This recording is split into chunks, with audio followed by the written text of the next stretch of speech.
Alan did it 4 times. When he was interviewed, because the videographer said, Alan, I understand this is your fourth. What has prompted you to do it for 4 times? My mom makes me. That was his answer. Oh my God, I was embarrassed. My mom makes me. What a debutante or a debut in the Philippines is when it first started is completely different from what it is here. We're talking about an event that an association has been doing for 42 of the last 43 years. It's a way for these kids or young adults to kind of get that taste of their culture. Not necessarily that it's something that's forced upon them, but it's for them to say, oh, this is why it's important within the Filipino culture, that aspect of being Filipino, that aspect of community.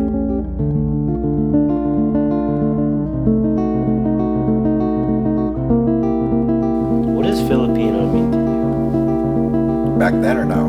A lot of people call us Mexicans. So my whole growing up was, yes, you're Filipino only because of family functions. I don't think I necessarily have a full grasp of what even the culture is anymore. I'm living in America as a good citizen, but Keenan, my homeland is the Philippines. This is my country now, but my homeland is the Philippines. It is the land of my birth. It's almost making me cry, and it is the home of my people. And then you come to America and all the kids are doing what they want, and yourself, included, you want to be doing what they're doing. It was interesting because my folks didn't want me to learn Tagalog. They wanted me to be American. And then when I try to be Filipino, when I'm in high school and college and try to be part of the community, I'm too American. I think there is a disconnect from Filipino-Americans versus Filipinos who actually were born into like a household that instills like Filipino values, if that makes sense. You finally thought you belonged to your culture, your people, and then having them, discriminate against you for no reason just made me feel like, oh yeah, this is why I didn't want to learn about anything. Can you hold on to something that you're not fucking absorbed by every day? Living in the Philippines and knowing about Philippines is two completely different fucking things. I know a lot of people who've gone to the Philippines and then they visited for a month, they come back and they're like, oh yeah, they embrace it, They were born here and they embrace it. They wear Filipino socks and a hat. Is that what Right? it means? And then, no, I get merchandise. Let me get my swag on. I don't know. I've accepted that I'm not gonna be like everything in both sides, and I like it. I think it's like more interesting to be like both, and you like belong but not really. You don't have to be like exactly one or the other. I guess I don't know.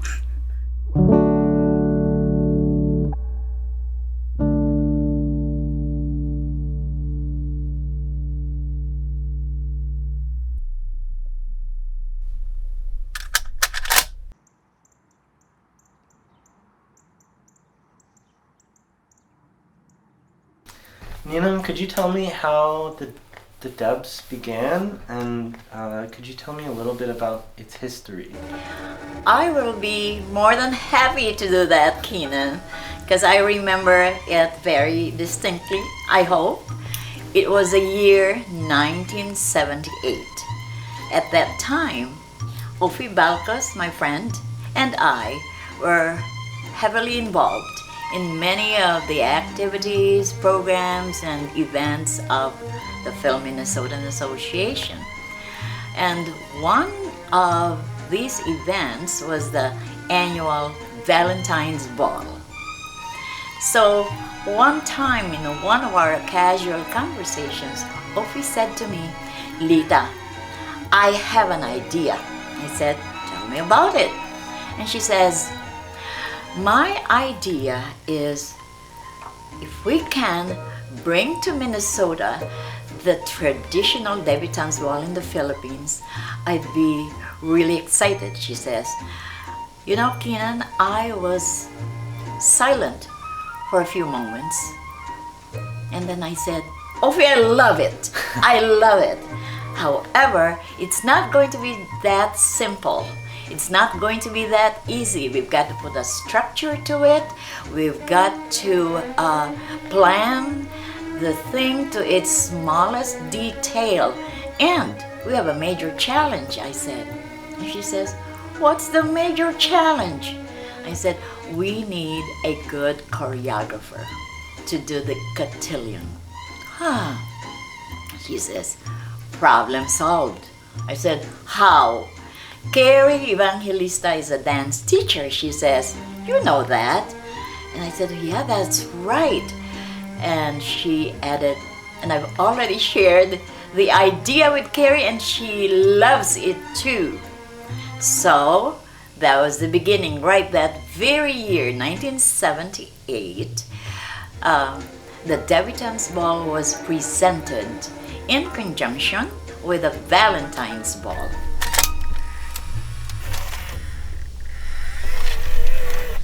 Tell me about your high school self. The Filipino community has always been a part of my life. Just growing up, in church and with the different organizations that my family's been a part of. And so at that time, my best friend Bree was like, hey, I just joined FMYO. You and your brother should come. Me and my brother are doing it. And so that was a really cool outlet for just like youth. Filipino youth to come gather together, and it was really cool to be able to meet people through that. And as far as like some kids had, soccer or like football or whatever, like FMYO and Filipino activities were my after school activity. So high school Johnny was just kind of figuring things out. He was trying to understand like his Filipino identity, and so I was just kind of starting to get into the Philippine community, specifically through FMYO, and so that was a really great experience. And but I was also going through a lot of stressful times and hardships. So things like with school, home life. I'd lost a friend that year, and so there was a lot of things happening. So. But at the same time, I was really starting to, I felt like I could actively feel myself growing. At least in hindsight, I felt myself growing. At the time, I probably felt like I was melting into an abyss of chaos. But I think that's something that resonates for a lot of high schoolers at that age. Junior year, I had no responsibilities because that's what most high schoolers have. They don't care for anything. So I think when I was in high school, I didn't care at all. I was out and then I would go hang out with friends. But I was also weird and obnoxious, also a high school trait. I feel like at that point, I was fairly shy.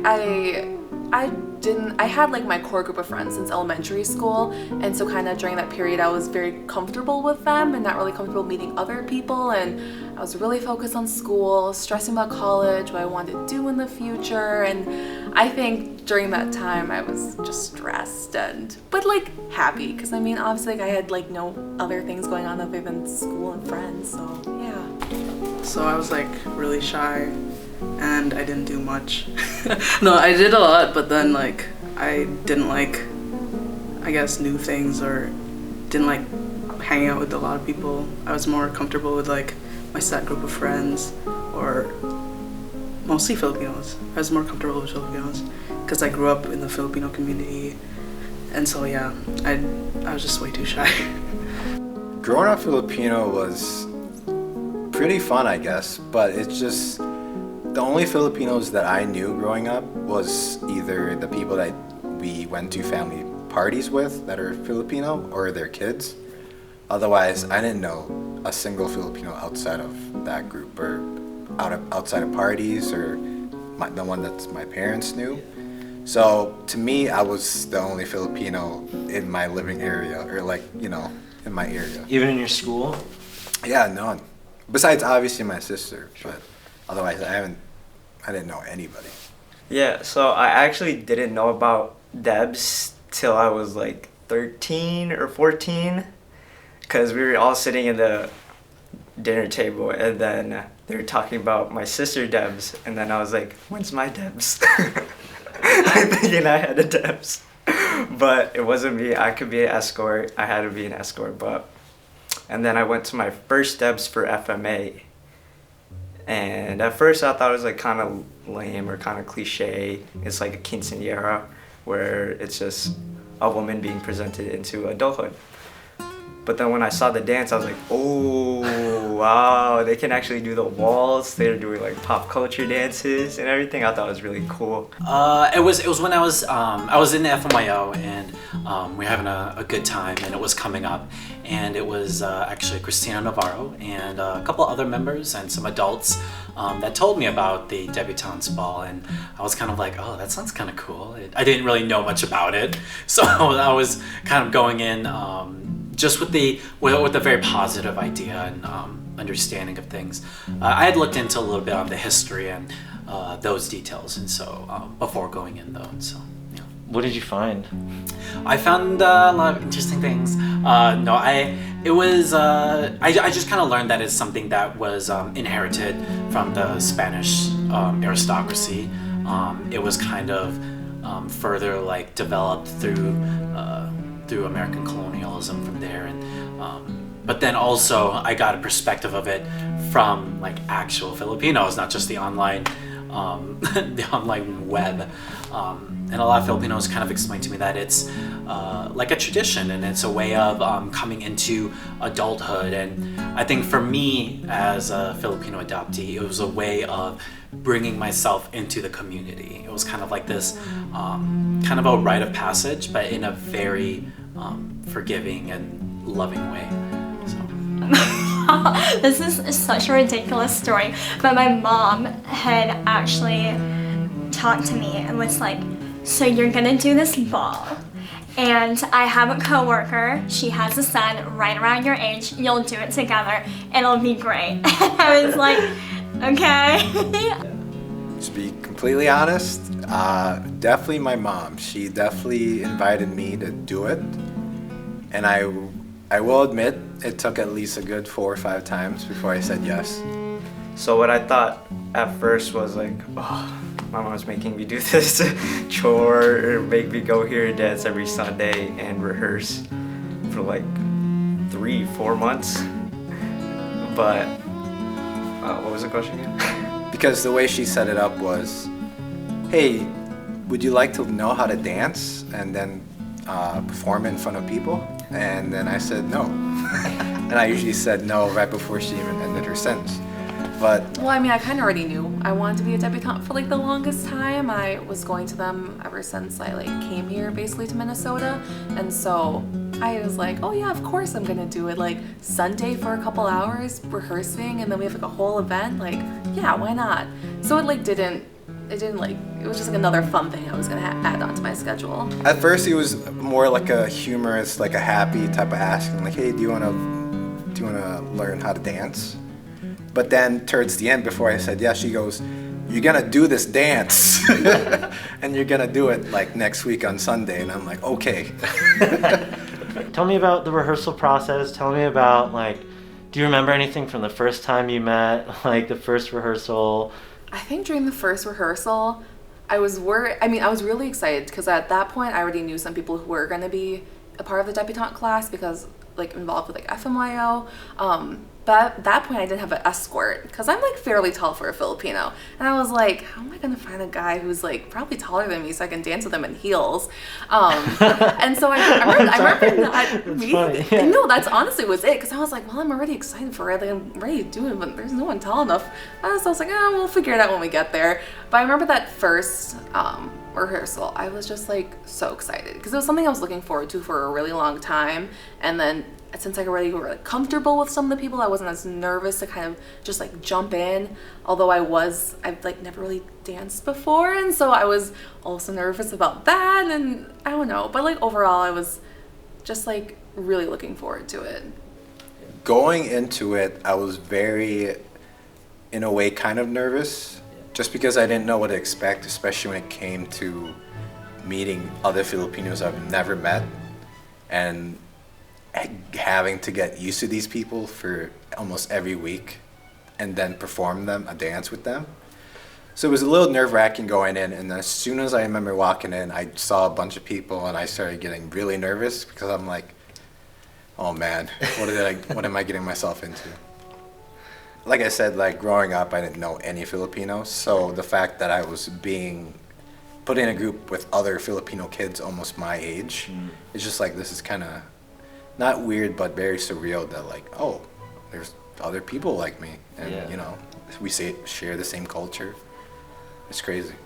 Specifically, I was more still kind of iffy about the whole dancing thing. And so just having to meet new people and find out who my partner was and getting to meet her, I think that was a little more nerve-wracking because I was 15. But dance with a girl for weeks and then perform a debutante's ball at the end. That was a little nervous, but yeah. Tell me, did it change as the rehearsal process went on? Yeah, when I first started, I was very shy and nervous about meeting everyone and having to dance with everyone. But as I got to know the people involved, like you, I was just like, wow, these kids are very like welcoming, and they made like the environment that I was in every Sunday so much fun that honestly I was looking forward to Sundays, and I usually hate Sundays. So getting to know or knowing that I had practice on Sunday was definitely one of the best parts of the weekend, just because I got to meet, you know, these cool people and dance with them. And then you're funny. Yeah, you know. I remember it being long. And I remember us practicing the waltz for like a really long time. And we're like, are we ever gonna learn any of the other dances? But it did change as we got closer. I think we became more confident, and we were just learning more of the dances, and so the closer it became, like the more real it felt. And so I think there was a level of seriousness and confidence that wasn't there in the beginning of the whole process. But yeah, it was just, I don't remember how much we were practicing a week, but like I said, it was like where the kids had other like sports or whatever. I was like, well, I had debutante practice tonight, so see you guys tomorrow, you know? Every Sunday, you would get together, all like the Debs and Escort, for a couple hours at PCM, and you would just like dance for a couple hours and then eat a bunch of food, and then you would, that was basically, you just like hang out, like dance, and like, just like talk, and I don't really think that's about it. And then all of a sudden it was the night of the event. Oh yeah, and then all of a sudden it was an event, and I was like, how am I gonna memorize this whole entire dance in front of people? And then tried to perform it, so that was nerve-wracking to say the least. You get to the night of, right? Do you remember much about that day, what the day felt like? I was so hungry. So I remember just being like extremely hangry that entire night. And I had this picture of me eating some of these fries at the end of the night, like absolutely slouched in my gown, like full makeup and hair, like, but Actually, one thing I do remember is being kind of like the biggest pig in the world. I was thinking about this on the car right here. I remember when we were eating, I think this was also before we danced, I ended up having like 3 or 4 of the chocolate mousse. They were so good and so delicious. I actually ended up having my debutante. She was so nervous. She scooted it toward me, and I was like, It was really terrifying because I'm like a shy person, and a lot of my friends who went, like they didn't know anything about like me in that way, especially like the stuff I do outside of school, kind of. And I guess it was like scary. And also so many people, there's so much people, and like I always thought about like, what if I made a mistake, or like what if my dress gets messed up, because they were like huge. But then after being there and like seeing it and like how all of us were like experiencing the same thing, I was like more chilled, and then I just let go and was like, okay, I'll just have fun. Yeah. And then the weekend of, my mom did my eyebrows, so I had to look clean.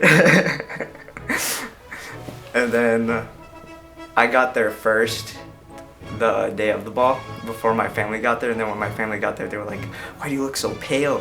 Got out their makeups and started patting me up with makeup. Just out of nowhere, I was like, okay, I guess.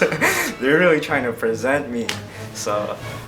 It was really cool. They had like hair and makeup come in, and we had our gowns that, you know, had been tailored to fit us, and yeah, I think the whole thing was almost surreal, like we've been preparing so long for this thing, it's finally happening, so it was really cool in that aspect. And I remember again feeling like really cool in the hotel because we had these huge gowns and they were like super pretty, and like all the other guests were like, oh my gosh, like is there a wedding? I'm like, what wedding? Where there are 8 brides in the same dresser. But yeah, it was a really fun experience, a really special to just be able to do it, you know, with all my close friends. For me personally, I thought the day of, and it was very bittersweet, just because I enjoyed our group so much together, and having to, you know, get to see them every week, have so much fun for, you know, how many hours, and then knowing that it's all coming to an end was definitely a little, definitely upsetting, but I also still had that nervous feeling that I'm gonna forget all these dance moves. So that was also lingering in the back of my mind. But overall, I definitely think I was more sad about the fact that it was ending, and I wasn't sure about the future with, you know, if I'm gonna see these people again, because I got so used to seeing them every Sunday that like next Sunday I wouldn't know what to do. Yeah. And then by the time it like came around, I was like, oh my gosh, this is really intimidating. You like walk into the ballroom and you have like this grand entrance and you have to like curtsy, and then you eat this fancy dinner, and then you like finally perform and it's like a blur, and then you just like dance the night away with all of your friends and like family and everyone like that. I remember the room being so bright, and not only in terms of like the lights beaming down on us, but in terms of like just that energy. There was a really strong sense of community. Even though there were people that I hadn't met before, they were here for someone, and that felt good because like I was connected to that someone, and so it felt like we were all connected together, and we were so not only were the debutantes and escorts presenting what we had been working on, but it was like we were connected with the audience who had, you know, whether they had put money in, supported the debutantes or escorts, or whether they were there as like loving, caring community members. There was something very special and powerful about them.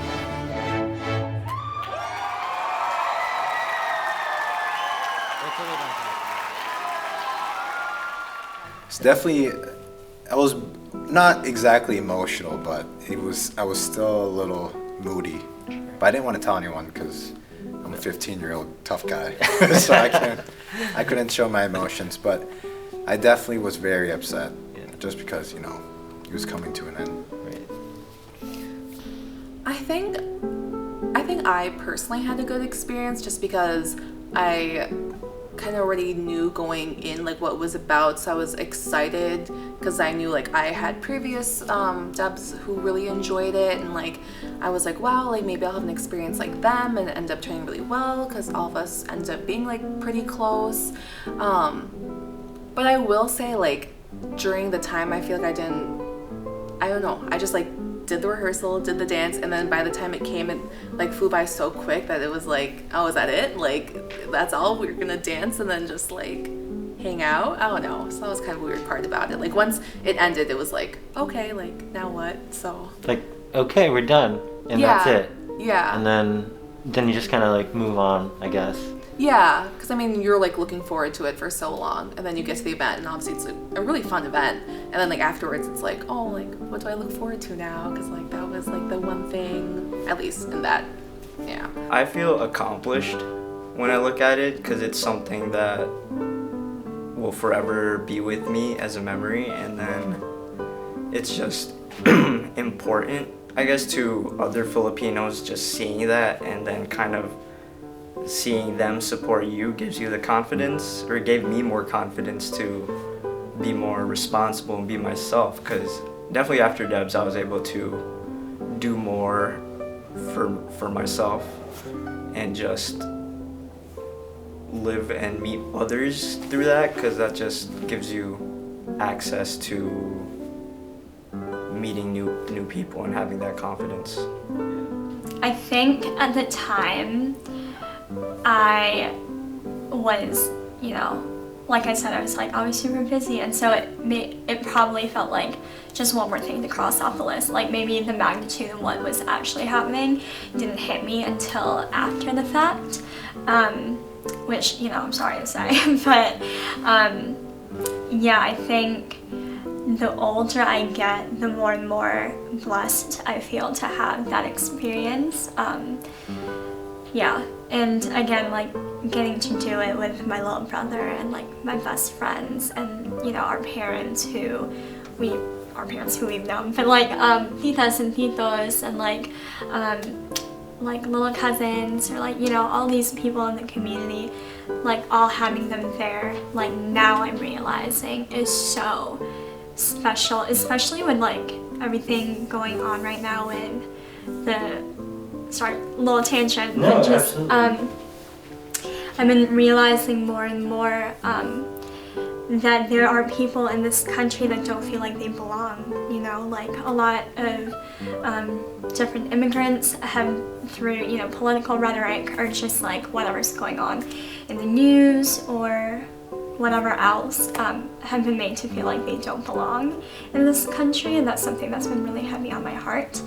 And for me to have had this experience, to have like, to visually see all the people in one room, you know, that are so proud of me and like are here to celebrate my culture and to celebrate me in it, you know, it's like, it's invaluable. And so, yeah, I wish I knew what it meant at that time, but the further I step away from it, the more special it is to me.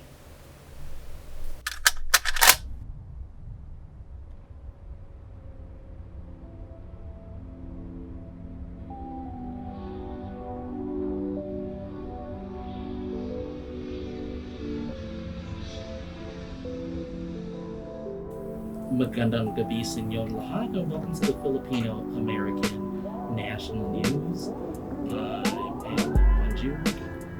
Unfortunately, on this week's show, my co-host Ramon Hugh will be unable to be on the airwaves tonight, but the subject matter that we are talking about tonight is something that me and Ramon often kid around as something near and dear to our hearts, and that is in regards to the Filipino-Minnesotan Association's Debutante Ball, which had COVID not reared its ugly head, would have taken place this year, and I believe it would have been the 43rd annual Debutante Ball. But the reason why we're discussing the Debutante Ball here on the Filipino-American National News is we're proud to have a guest on the show by the name of Keenan Dava, who is working on a project for the Debutante Ball. Welcome to the show, Keenan. Thanks for having me. This is exciting. I've never been on the radio before. And so, Keenan, what is this project that you have with what some people call FMA? Yeah, what some people call FMA. What does that mean? In short, like you said, we couldn't host the FMA Debutante Ball this year because of COVID. So instead, they wanted a placeholder for that, and they decided to do a short, commission me to produce a short documentary regarding the history and the cultural significance of the FMA Debutante Ball in the community in Minnesota. And from what you just stated, what is the same, what is different, what have you learned in regards to those similarities and differences from prior generations? Yeah, as I've gone on with this process, I have become more and more aware of how much I don't know about the history of the debutante tradition in the Filipino canon. Yes, I have seen some changes. This is the 43rd year, and over the years some positive changes have taken place. For instance, while the cotillion was and always is the main entree, so to speak, some beautiful and intricate steps have been added by our talented and creative choreographers. And for me personally, it was mesmerizing to watch the steps that have been added to the cotillion to enhance it and to make the event more exciting. Steps like the tango, the swing, the hip hop, the cha-cha, beautiful, intricate dance steps, but they did a wonderful, wonderful job. And we're talking about changes. It's not just the dance steps. Camaraderie became very evident. Friendships developed between, among the young people, beautiful friendships that lasted over the years, and many are still good friends even now, and that's wonderful. Such precious memories from the past. And to me, what's also significant is that the community has become collaborative and supportive.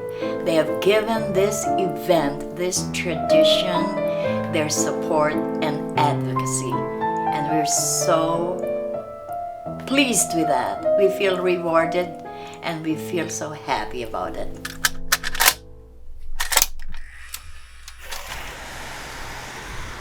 Well, okay, so I was a debutante, 1 of 4, so very different from now. There weren't a lot of Filipinos living in Minneapolis and St. Paul during that time. I didn't really know much about it. My understanding of the Debutante's Ball was nothing that I know today. I was a debutante in 1994. That was my junior year of high school, which is crazy to think it was that long ago, but... I had my debutante ball in 1982. I had my first debutante ball in 1995. And mine was in 1985. Ethelyn Granda, class of 86. Yeah, tell me about your high school self. So you moved here just the year before. Just the year before I graduated. The year before you graduated. So you had 1 year of I had 1 year American more, history. and because of how the school system is in the Philippines compared to here, I was actually a year younger than most of my classmates. And it was a very, very big high school. My graduating class, my senior class, was about 900 people. Wow. Were there any other Filipinos in your school? Yeah, 2 of them. Both my brothers. Yeah, high school was interesting. I was at Benilde St. Margaret's in St. Louis Park.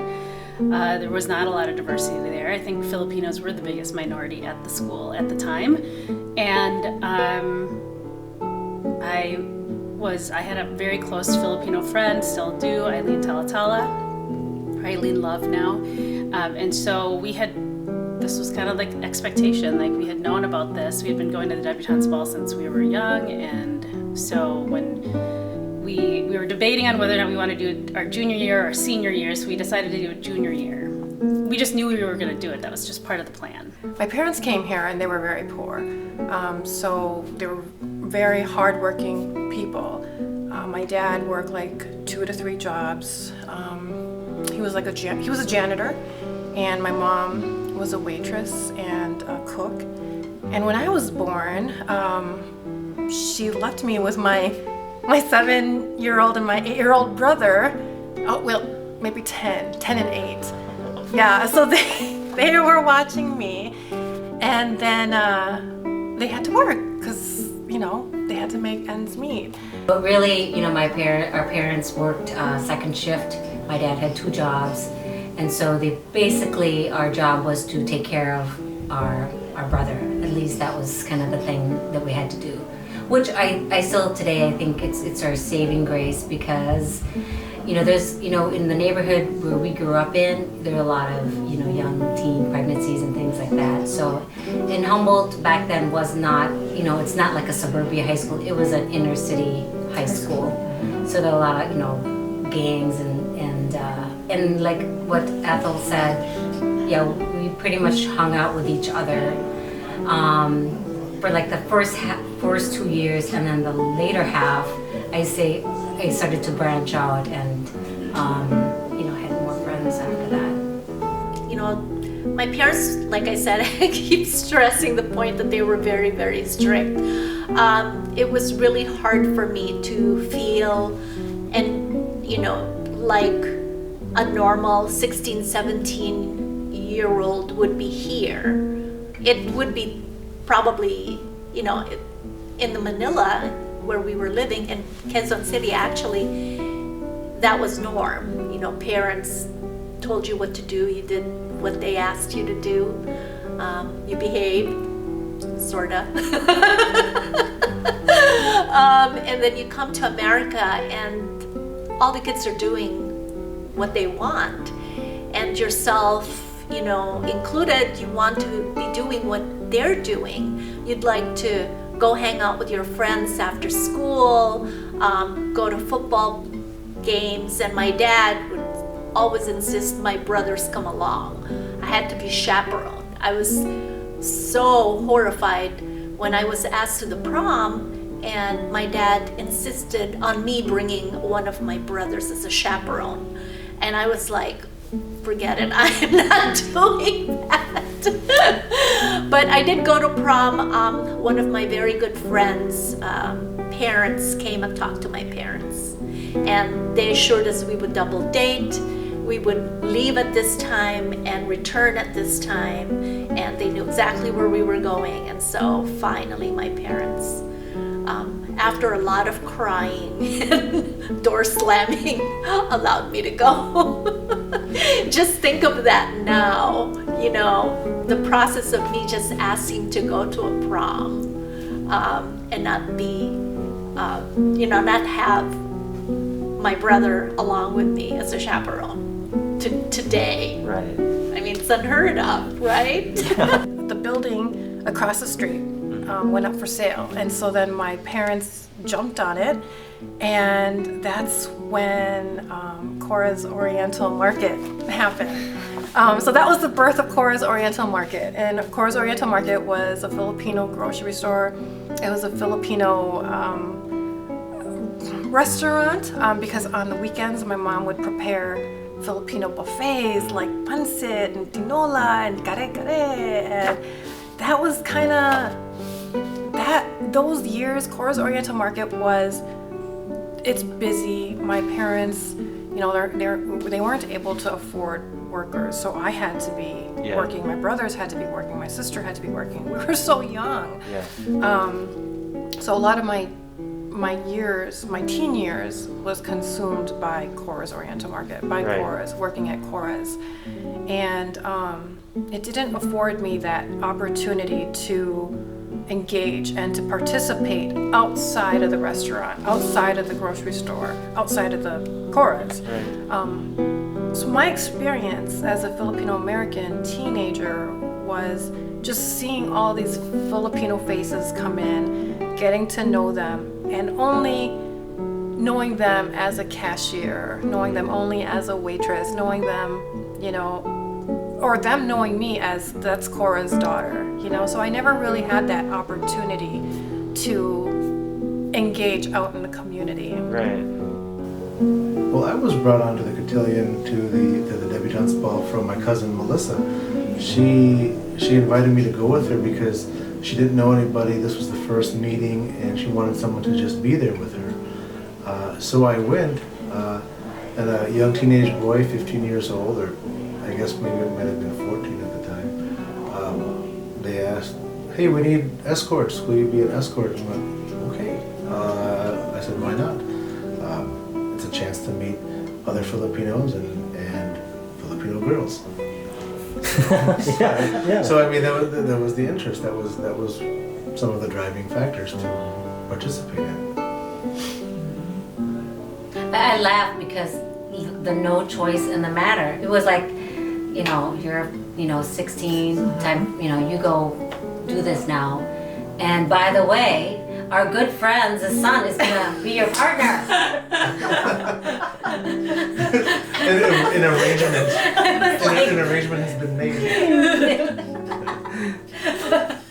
No choice in your partner. No, I felt like the whole, I think that was like the whole entirety of high school was following the footsteps of your older sister and then just no choice in the matter.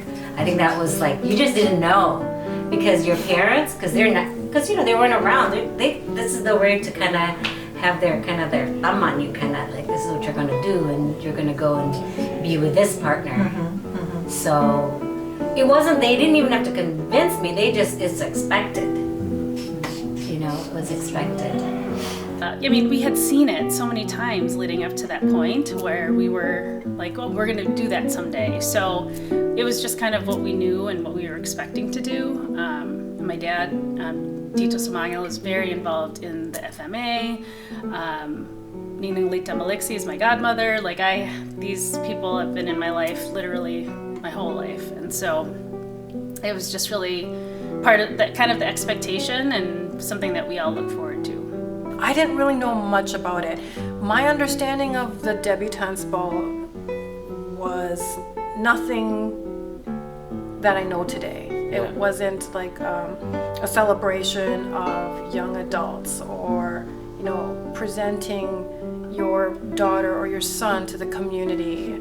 To me, I thought it was it's like a big sweet 16th group birthday party bash at the time. I didn't know.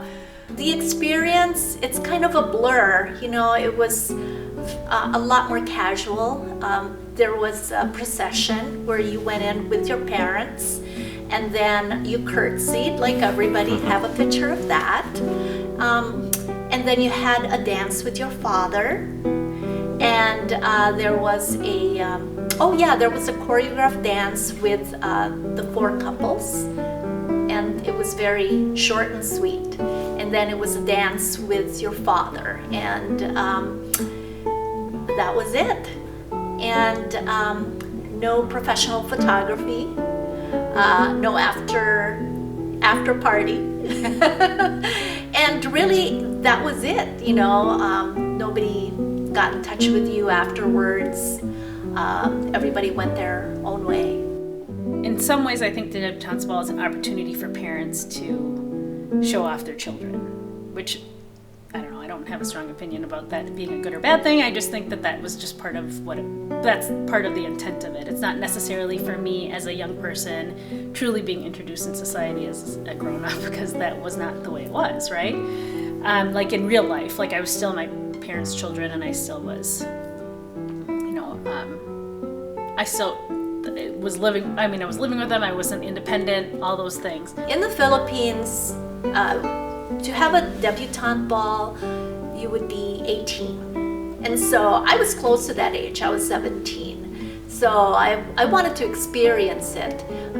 It's probably more elitist, the rich people got to do the debutante balls in the Philippines. It's just a big party. But it's a lot of money, So for me, it was an opportunity to experience some part of my heritage, something that's exciting, a chance to get all dolled up, wear a gown, be a princess for the night. I had never heard of debutante ball. I don't know. I'm young though. I was only like 11 when we came here, so it's not like we grew up in that in the Philippines. I don't know if any of our cousins in the Philippines were debutantes, right? To me, it was like, oh, it's my turn. Okay, let's do it. Right. Do the thing. A rite of, a coming of passage. Rite of passage, coming of age. Right, rite of passage, coming of age, and it's like it's my age. I've been called up. It's my time. No, it's more like Joy did it, Maida did it. Now I'm doing it. Yeah. At least that's how it was between. Yeah. So it was for you, Tita Ethel. Yeah, it was for me. But for you, would you say it was different? I mean, I didn't find like any meaning for it. I just thought it was just my turn, like Auntie Ethel said. I don't think I got any like deep meaning out of it. So because of the business, because of the restaurant, because of the environment I was, growing up in, there was a lot of struggle and there was a lot of conflict and there was a lot of butting heads because I had these Western style behaviors and my parents were very strict and very traditional. So it was very hard. It was hard to make any friends, let alone because I had to work at the store. But the Debutante's Ball really opened up that world for me. It gave me the opportunity to engage and to meet other Filipinos that were my age, instead of the older adults who were shopping for the Filipino food or going there for the groceries. It was like, oh my gosh, we have something in common. When it was time for my Filipino friends, it was awesome because you didn't have to think about how to act or be a certain way. You just called their mom's tita and you called their dad's tito. And you took off your shoes and you greeted the parents the same way that your parents expected you to be. And then there was always an abundance of food and drinks, and they took care of you as one of their own. And so it was a very welcoming thing to be with the Filipinos. So it was nice having that connection because we could be more like ourselves and we didn't have to conform to, I guess, American standards of however they act. It was interesting because my folks didn't want me to learn Tagalog. They wanted me to be American. And then when I try to be Filipino, when I'm in high school and college and try to be part of the community, I'm too American. And school is hard enough, then you're a person that's new to the school, new to the country. It's just wanting to be accepted. When you grow up in Anoka, go to school there and everybody's blonde hair and blue-eyed, you start feeling a little insecure about how you look. And, for my brothers, it was even worse. They were bullied and they got into a lot of fights. And so it was really a very difficult time during that time. Of course now, so glad everyone's more aware of bullying. Everybody has more self-awareness and acceptance of individuality. It may be a grim time right now because of COVID, but at the same time, you have to rejoice with the little things that we continue to learn: diversity, acceptance, just being nicer to everyone. I was the Filipino that at 18 I couldn't take it. I was still in high school.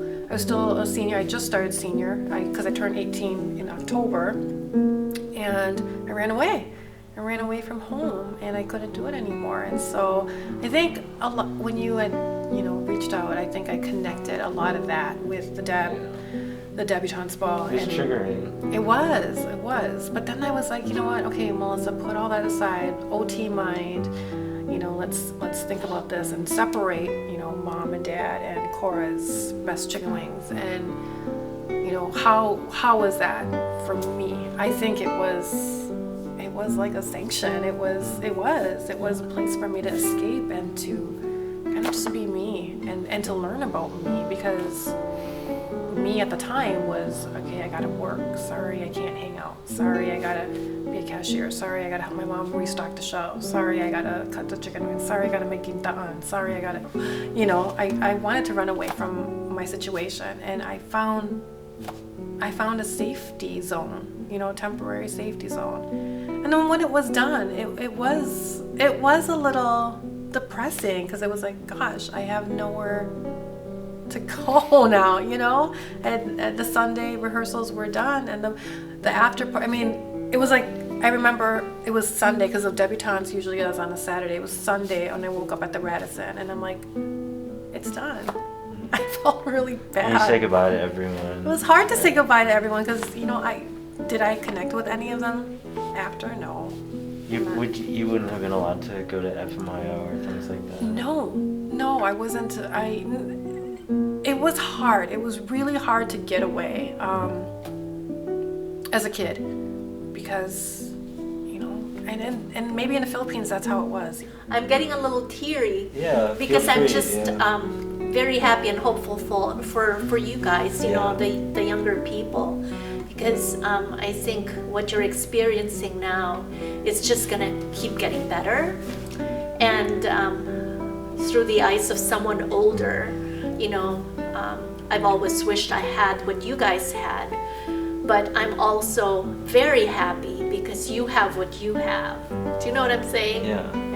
And with documentaries, you can have a framework of how you think it's gonna go. And then how it turns out. Yes. We spoke earlier that you have a teaser trailer. Yes. And has there been a wide variety of response in regards to what people think your project is going to be and what it could be? So I thought, okay, with this documentary then, I will use the Debutante Ball as a lens through which to look at the Filipino-American coming of age. But I didn't realize how separate coming of age as a Filipino in America was from the tradition. Something that's like unique about your experience is that you did it 2 times. Yeah. Now, from what you've told me before, they were not the same experiences. It's definitely not the same experience. I would like to say it's almost a complete opposite experience of what I experienced the first year. And that's just because of certain members that were also part of that year that, in simpler terms, acknowledged me about the whole Visayang and Tagalog and this whole like dialect conflict that I never knew anything about. As our parents kind of moved on and they got older and retired and decided not to maybe be as involved, that us, the next generation of Filipinos, were too American for the Filipinos that were kind of running the people that came here from the Philippines, if that makes sense. So we all tried to get involved, and then we all decided not to be involved because our experience was not very positive. So I was involved as a volunteer for the Debutantes Ball, and I did not have a good experience. So, I mean, keep in mind, like, going into the first year, getting to know everyone, I had no clue really much about my culture besides Filipino parties. Right. And so getting to know more and more about the community and the culture, I became so happy and like to know who I was. Because growing up, I obviously, like I said, I didn't know any Filipinos. So I had multiple friends with, different, but none of them were Filipino. And how do you build a true community of Filipinos where everybody feels welcome, instead of like people that everybody just kind of knows each other and that's kind of it, right? Like, we have an opportunity. Coming from such a high of being so happy with the community and knowing that I'm Filipino and that like the people that I've met were so like generous and happy and kind, having it completely opposite once I was brought attention to this whole conflict, almost like a discrimination against, but like your own people. Right. it definitely left a really bad taste in my mouth. And I remember I wanted to actually quit even before the main event. Maybe like 2 or 3 practices before the main event. And I expressed my frustration with a lot of members and a lot of people. And most of it was met with, you know, they're just kids or something like that. I think there is a disconnect from Filipino-Americans versus Filipinos who actually were born into like a household that instills like Filipino values, if that makes sense. Like I said, I moved here when I was super young, and so I don't think I necessarily have a full grasp of what even the culture is anymore, and so I can bring, you know, whatever little I have to the table, but by and large, like, I did grow up here. Like, my friends and, you know, coworkers and everybody accept me as, you know, like, American. It's a hierarchy. That's our culture. If you look at our culture, look at Latinx culture, we're all coming from Spain. It's a hierarchy of, well, you respect your elders and you listen to your elders. I think if we do challenge it, it's gonna be really hard because it has to be against the older generation of Filipinos against the younger generation of Filipinos. And us Filipino-Americans have the understanding of being individualistic and doing things for ourselves and becoming more responsible. Then our families see it as, we're the ones that gave you the opportunity to get where you are, so you owe us something. It's just they can't break out of that state. And then you slap on the fact that I was born here and that I'm too American to be Filipino based on their opinion, then here we are. Like, this is what happens, right? So it's like, that's how I view it. And how does that make you feel? I mean, I obviously don't like it. Don't like how there's that automatic like guilt trip. The culture is such that we just have a way of making people feel like they are still somebody's kid. I thought it was just the kids being kids type of deal, but then I like slowly got to know their parents more, and they were almost the exact same. So then I became a little bit more at peace of it just because that's where they learned it, and most of the stuff was learned from home. You know, so I don't like the toxic Filipino culture, but it's something that I think I have to accept because it's hard to turn it. For me, I feel really blessed to have it been like super easy, very fluid, like, you know, I don't even think about it. But I know that for some other people, like, it's a very conscious, like, now I have to switch between work and home and school. So I do feel like I belong, but I'm trying to articulate this. I guess, not that I'm less of a Filipino, but yeah, I don't share the same experiences as a lot of Filipino immigrants do.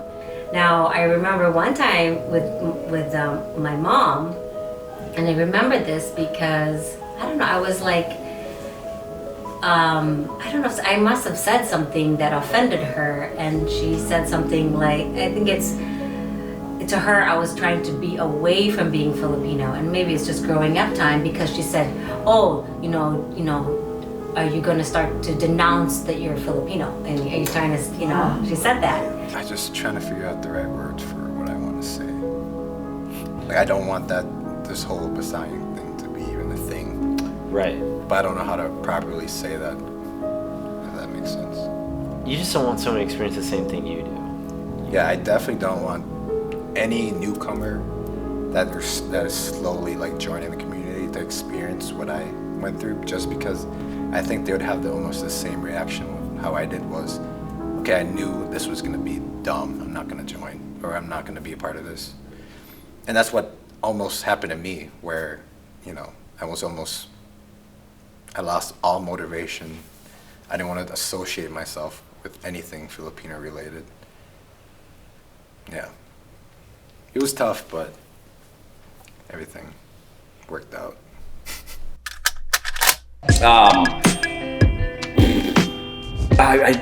That's was my first encounter of Filipino-Americans. The debutante ball. The debutante ball, because for a couple of years I didn't have any Filipino friends, like I said, so I had white friends, black friends, Latino friends. Yeah, but that whole saying of when you don't use it, you lose it. I almost lost my Tagalog. There's a certain role you have when you're in school, or a lot of people perceive you, right? And sometimes you can't get out of the box of what your perception is in high school.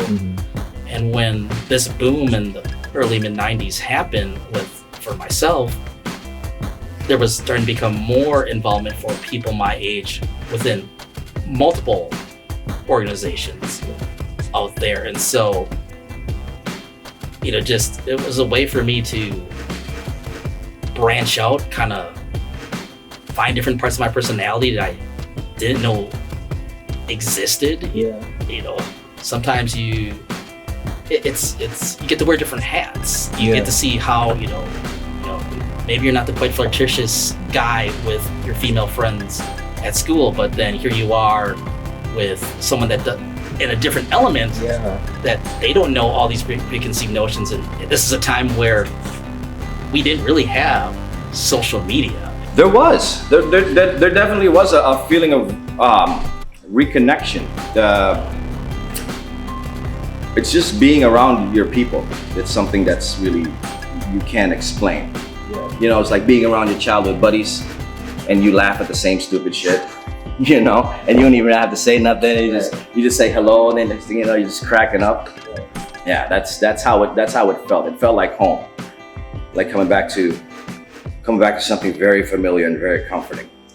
Where back then, when we didn't have the internet as prevalent back then, that you really had to seek out your culture if you weren't getting it from your family. And so you would always gravitate to anything that you saw that was a Filipino culture, if it was something that you felt was relevant. Growing a Filipino in America, you're made sure that you're not white. Somebody ching-chonging at me and Bruce Lee at me, and of course. But you got those idiots, man. You got cowards too. That's what's happening now. That's crazy. That's bananas, dude. But that happened quite a bit. Getting followed at the department store. Just trying to look for a Twins jersey, baby. Come on, man. What the fuck? Oh, I'm all right. I got money. Don't worry, buddy. Kind of those things, and sort of like little microaggressions. Yeah. I know, that's a trigger word for a lot of folks, but like there is that sense of there's things that I can brush away. I'm very good at brushing things away. Sure. Right. But I'm also very good at defending when somebody accosts me. I moved to Minnesota in 7th grade, and before that I was in the Philippines and Guam. So I really grew up in a very Filipino-centric community, and coming here in 7th grade, you're in the Midwest, and I came to a very diverse school. There was no Filipinos in my middle school. Well, there was one, but he was adopted by an American family, so he never knew the culture, the language, or any of it. So all of my friends from 7th grade to I think sophomore year is when I met FMIO were all, majority of them were Asian, but they were all Laos, Cambodian, and Vietnamese. So it's it was nice to have a group of Asian people to be around, but I also felt not Asian enough because they were all, again, Laos, Cambodian, Vietnamese. I was the only Filipino, so for me, there was such a disconnect in trying to be Asian, even though I already was Asian, but being Filipino but not being too Filipino because you didn't know where you fit in. So I had a very different type of experience. So my whole growing up was, yes, you're Filipino only because of family functions, right? These are the dishes and she wasn't very good at cooking those dishes. But you know, she did her best. So for me, it was a little bit different. So I feel like I had always been kind of Americanized. I'm like, well, I'm American and I'm white, you know, but obviously that's not the case, but that's just the environment that I grew up in. And then once I did the debutante ball, it was just, yeah, you feel it's totally different. Like, oh my gosh, there's so many more things that I could learn about where we come from, our culture, and I could speak it and understand Tagalog also, and it's kind of fun to see other people that could do it too, and not care if they're saying words right, or you know, we're just speaking. Once I became a debutante, once I became a part of FMIO and really got involved in the Filipino community, I really started embracing my roots again, and I did feel better about myself. Like I just felt more comfortable in my own skin again versus like kind of questioning who I was as a person.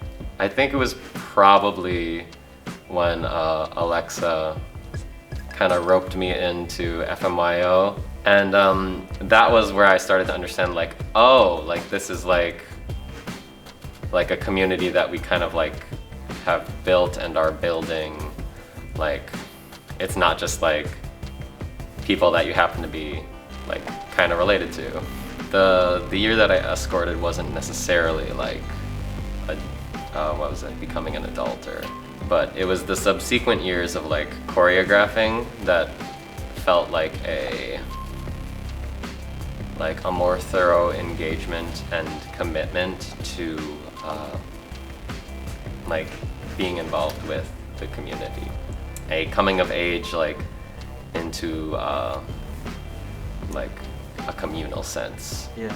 Like all the other aspects of my life were mostly untouched by the Debs Ball, but the Debs Ball for me was like, it's like this is like something that I do for community, something that's important to me, and that was the development that happened because of it. Yes, this event is 43 years strong, but it's not necessarily the same event that it was when it first started. What do you think about the tradition now? What is a tradition now? That's something that was always been kind of thing that's hard to keep, right?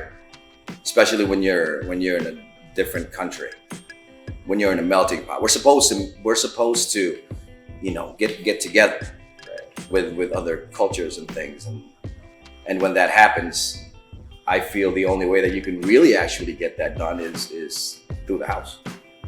Through the home. Yeah, through the home. I got involved in it because my nephews Michael and Matthew and Kristen, they were all gonna be Debs and escorts. And I kind of thought like, hey, they didn't have a set chair yet, and my parents have kind of been joking like, hey, you guys should share it. And they're like, no, it sounds too stressful, it's too much, and like you have to deal with kids and people, it's too much work. And we kept turning them down, and it just so happened that, well, you had family. Mostly family is what kind of brought us to do it.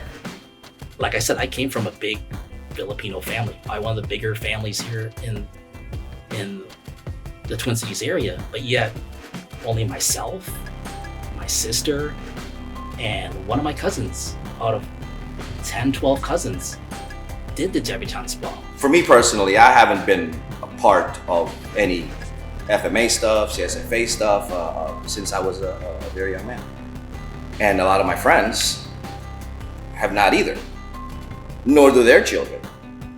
No, you know? Yeah. So that tradition is slowly fading. Whatever that tradition is that, you know, that they're supposed to keep.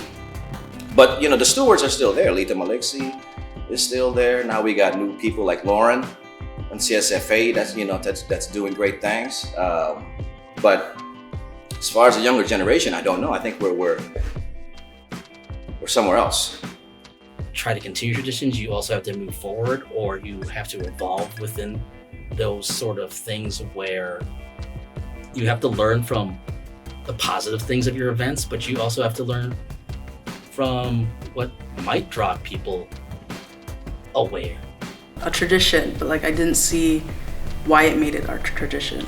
Aside from like them saying like it is a tradition, but that's all. Like they didn't tell us why like it came from the Spanish culture, or like I didn't see much like of the Filipino-ness of it. Yeah, during that time, especially like our dances, especially were very Western.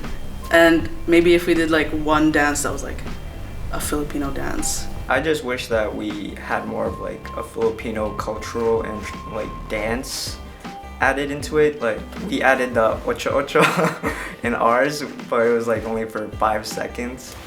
And I was thinking about, I don't know if other Debs did the tinikling or gangsa, but that's one thing that I wish that was added on or kind of expanded on, because we kind of focused on the waltz and Latin dances that really don't correlate to any Filipinos like at all. So yeah, I think just having a better Filipino culture or more added traditional dances in there would be really cool. I got a lot of friends whose parents were told by their teachers to not speak to them in Tagalog, so they can assimilate more, so they can assimilate faster to being an American. Right. So, I mean, how you supposed to keep your tradition when the school system is telling you get rid of it and be an American? Speak English, boy. I think with a tradition is very what is it? It's being tested in the modern era, because you have like a lot of cultural like you have the internet, you have like globalization or whatever, you have like the integration and the access of like so many cultures, so many like things that happen and that people do. And it's like, what makes this us? Like what makes this important to us? What makes this relevant to us? Tradition always needs to be like sort of, it always needs to be revamped and renewed, because like it is, you know, fueled by future generations of Filipino-Americans. Like that's who's gonna take it on. And if they're not participating and contributing and developing our tradition, then it's really gonna get maybe a little too dusty. I think the Debutante's Ball still holds a place within like the Filipino existence of community building, relationship development, self-development. I think it's a really great place for like teenagers, young adults to kind of focus their minds into something else that again isn't just school and sports and trying to get these grades, trying to get those grades, but just like putting their energy into something that they can be proud of, that also brings joy and honor into the community and your family. And so I think it does hold a lot of power in that. I would say though, you know, looking back, that I think the Debutante's Ball, not only within FMA, but like globally, you know, within the Philippine diaspora, could hold a lot more like Philippine tradition, Philippine mind and presence.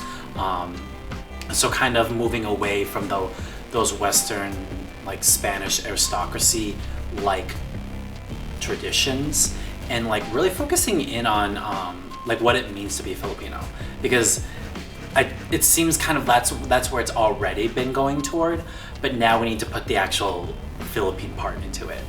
You know, parents trying to find a better life, so you come over here, you know, hoping you will, and hopefully have enough money to send home to sustain the family there for a little bit until you can scrounge enough money to bring them over. Yeah. That's the move, right? That's the immigrant move. Right. I think that's just what me and my brother are trying to do. We're just trying to do, you know, first and foremost, trying to do good by our mom. It's what you came for. This is what she came for to see her children be okay. You know, basically what all parents want for their kids. But especially being Pinoy, I think, or being any immigrant coming over. It's the same experience. It's the same goal. And the goal is you. Have, your parents, having you born here. An American. Better life, better opportunities, better options, That's the story. But how do we keep that? How do we hold on to that Pinoy story? I think it's the magical question.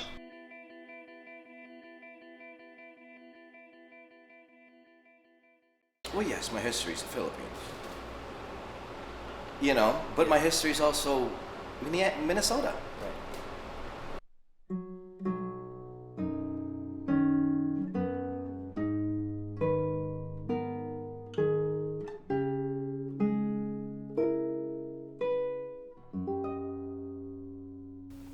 I think I have really nothing to say to my second group, my second year at all. But I would like to say to someone that was in my situation, or maybe they don't have to be Filipino, but I think I just want to tell them that it's never too late to find out more about yourself and find your true self. I mean, it took me 15 years to find Debutante or FMA, and then I became so happy with my culture. So I just want to let them know that, it's never too late to figure out who you are. You find other Filipinos just like you, going through the same stuff, probably just like you, and we still have those friends to this day. If we weren't a part of it, I think where we are right now would drastically change. Never, ever, ever be ashamed of your lunchbox that smells different than everybody else's. All these tiny little things, but it's you have no reason to be. You belong here just as much as anybody else, and you have something to offer everybody else, and it's a great thing. What does it mean to be Filipino to you? Strong family, that's the contrast. The connection is it's strong. The desire to be with family and gather with food. I mean, it's everyone's your family. But I mean, of course, you have your family, and then close people, close friends become part of that family too, and you consider them as family. Your family friends, you call them aunts and uncles and cousins. That's normal in our community, and being Filipino just means togetherness, and family is more than just blood. Because my brother is you. You're my brother. It's you don't know what it is to be Filipino. What does that mean to you? I don't know if it's me. I think it's true. Right, but you're Filipino national, right? Your ethnicity is Filipino, but then what? You're not. You're an American. Got to make that distinction. We should know where we come from, obviously. We should know our history. So, how do you fucking keep your history if you don't know your history? So what it meant to be Filipino was my mother, and because I'm half, because my dad is white and my mom is Filipino. My dad's American. But my mom is where I got that sense of what it meant to be Filipino. So I would see the things that she does, the language she speaks, talking to her family, the food she would make, and that's what it meant. And I would say to the young teenagers who are trying to find what it is to be Filipino, go home for a little bit, for a few. I think it's so important to be surrounded by it. It's hard to live it. It's hard to. You can't gain it through your Facebook posts. You can't find it through, just having your own nuclear family to know what it is to be Filipino or whatever. I think it starts in the land. It starts back in the Philippines. The mind and the heart. Those two have to be together, useless each without the other. Leadership, good leadership, always uses the mind and the heart. And regardless of what's happened with all of my experiences, it's always gonna be the heart, right? Everything else could, could fall by the wayside. But if you have, I think if you have a strong sense of where you come from, I think we'll all find a better future for ourselves as individuals. God damn, that was corny.